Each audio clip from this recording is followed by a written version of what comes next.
the students in Canada and in BC, I would say majority of them have read the book, Oばさん. And then this book is about the story of the Japanese Canadians' internment experience during World War II. Nagasaki is one of the cities that suffer horrendously from a bomb. And then Nanking, also during World War II, is a symbol of the Asian Holocaust. In your recent writing, in the article that I read from Gently to Nagasaki, you wrote, may I quote, "I did not know, Deirdre, that on the way to Nagasaki, we will be stopped at Nanking, stopped and trapped here in the most unholy, the most unbearable of times." Could you help us and elaborate more on this? Gently to Nagasaki is the book I'm writing right now, and it is true that when I learned about Nanking through Iris Chang's book, I could not move. I couldn't move beyond that to continue on my road to Nagasaki. So I felt the road to Nagasaki goes through Nanking, and to be trapped there with the people who were there, in order to be able to move beyond this, I thought that there would not be enough tears to be able to move beyond that. So for a long time, as I was writing this, I was trapped in this place. And then I met you at the conference, and somehow we were able, through the river of tears, to connect. And I think that that is a healing river, the river of tears, which is appropriate. So in my book right now, there is a cherry tree, which is in the backyard here. And the cherry tree tells a story. And the cherry tree story is that in the beginning, the maker made the world for friendship. That's what the world is for. But the food of friendship is the light. And the light is made of love and truth. And if you separate them, then the light grows dim. So in order for friendship to exist, you have to have the truth. But the love has to be very strong, or the truth will destroy. So in this story, I come to the truth of Nanking, and this is a truth that the world has to know. The children in Japan have to know this. Everybody has to know this, and this is the work you are doing. So I am with you in the telling of the truth. But what is wonderful is the love that exists between us, so that it makes the truth possible. If you hated me, I would be stuck forever. But because we can reconcile just ourselves, then it makes it possible to keep walking together. And this is what I dream and hope for from the countries, that they too will be filled with the river of tears and acknowledge the truth. And then, if there is enough grief, then reconciliation can happen. Of course, if you try to diminish the truth, and you say, oh, it wasn't that many people, or you try to make it less than it was, then that's a different kind of truth. The truth that you need to deal with is what you feel. And so what I want to say to the children and to the students is, don't stay stuck in the anger and the hatred and the pain, but go with that to the place where love is. And it could be with your friends, but always hold on to the love and the truth, and don't let either of them go. And I think then we can move on, because there are so many things in the world that we have to take care of. And if we are stuck, we can't do that. So I see your work as a work of great hope. And so I'm so thankful to know you and to know the work that you're doing. And I think it will bring hope to many people. Joy, I'm also very thankful that I have the opportunity to connect with you and to share with you with openness. And also, I understand that there are so many Japanese people, no matter outside Japan or inside Japan, they are working to help bring reconciliation and justice to the victims of the Asian Holocaust. And can you share with our students one or two stories of these Japanese people? Well, at that conference in Toronto, I met a couple of them, and I know how hard it is for them in Japan, because the mood of the people is not to embrace this. It's like the government of Turkey and the people that don't want to deal with the truth of the Armenian genocide. Unlike Germany, that heard the stories and then the children were able to heal.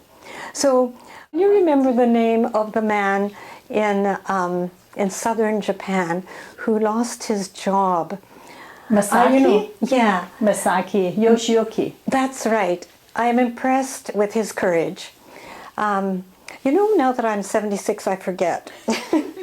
And I shouldn't forget his name, but because I am communicating with him. And he is working hard. He is telling the stories. He is making a difference. He has sent me some copies of essays that his students have written because they have become aware.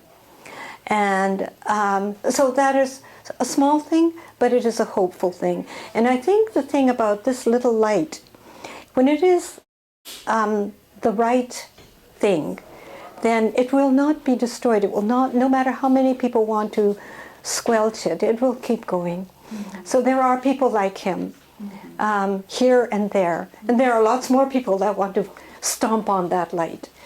But it will win. Mm-hmm. Yeah. Just now you also mentioned about like the atmosphere in Japan that's not really embracing, bringing out the truth of this chapter of history. Do you have any particular wish or things that you like to say to the Japanese government? What is your hope for the Japanese government related, in the bringing reconciliation to this chapter of history? I think all we have to do is look at the whole of history.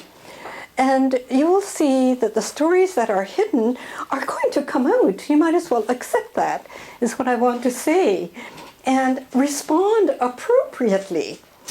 Look at Germany. Germany has become a moral leader because it is a crime in Germany to deny the Holocaust. I'd like to see it being a crime in Japan to deny what happened.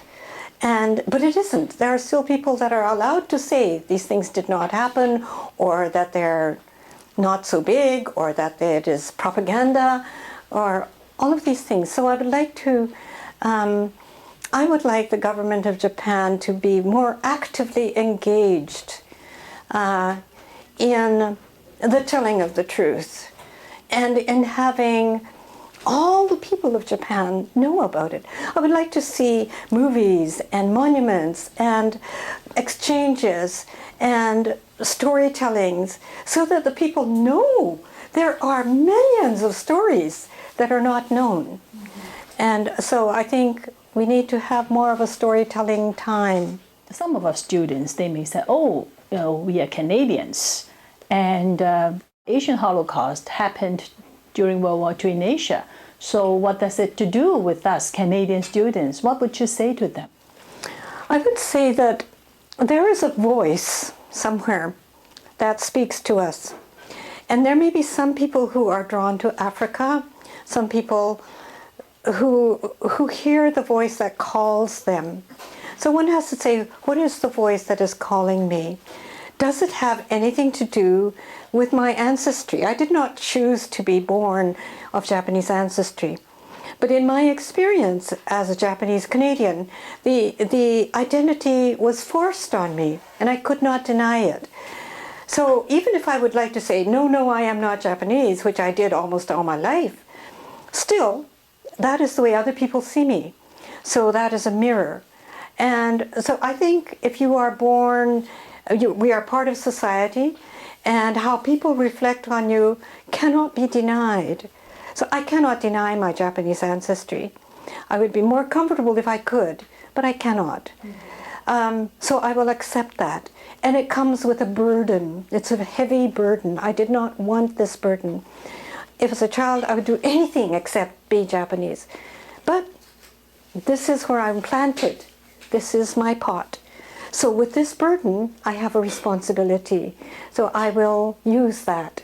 And now I can say, I am grateful for the burden because it gives me an opportunity to be friends with you, for example, because of that identity that I did not want. But now I can find it as a new identity because we are together.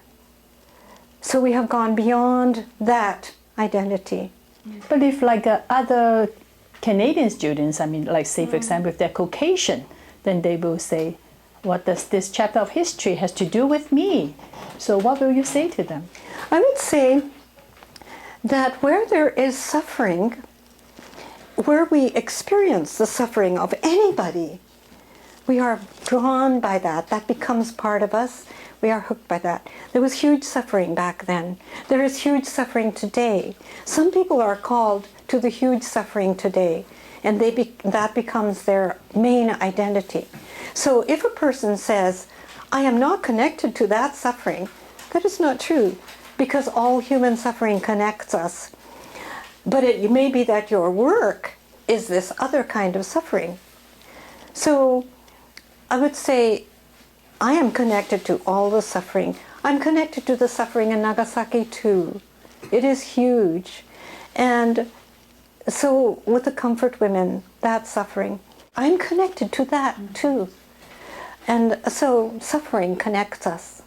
Today, the students come to attend this International Human Rights Days conference to learn. They have already gained some understanding of the Asian Holocaust. And also they come here to learn to become a socially responsible global citizen. Do you have any expectation or any suggestions that you would like to share with our students? Well, I think the thing is that I have a faith, I guess, a belief that the truth cannot be hidden. Everybody knows it at some level in themselves, what the truths are. And when we connect what is known within us with what we hear, if there is a connection, then I think there is integrity and there is health. So I think that that time is coming. So the more people know and hear and have courage, then the healthier we will become and the more hope there will be. For what counts for me is the one-to-one meeting with people, whoever they are. And for the students, and I would say, if you are Chinese students with Chinese background or Canadian students, meet the ones from Japan and become friends and tell your stories. So I think it's the face-to-face that makes the difference. Thank you very much, Joy. I really, really appreciate the friendship that you have granted me. And then I really appreciate all the openness in our sharing. I'm so proud to say that probably this is one of the little examples between you and me, right? Yeah. That can demonstrate to people that we can work together. And I hope that Nanking or the traumas in Nanking will not become one of the roots in dividing the people of Japan and China, and will not divide the people of Japanese descent or Chinese descent. I just echo with you my gratitude for our friendship. I am so grateful for that. And I think it is your openness that has made it possible. And I think that openness is possible for all of us. that we can just open and be friends. That it is not just the Chinese and the Japanese we're talking about, but all those countries, Korea, and actually every country that suffered under Japanese occupation, that there be the truth telling, the truth hearing, and the reconciliation. So perhaps we can expand our friendship and include others and hear all those stories. Thank you very much. Thank you.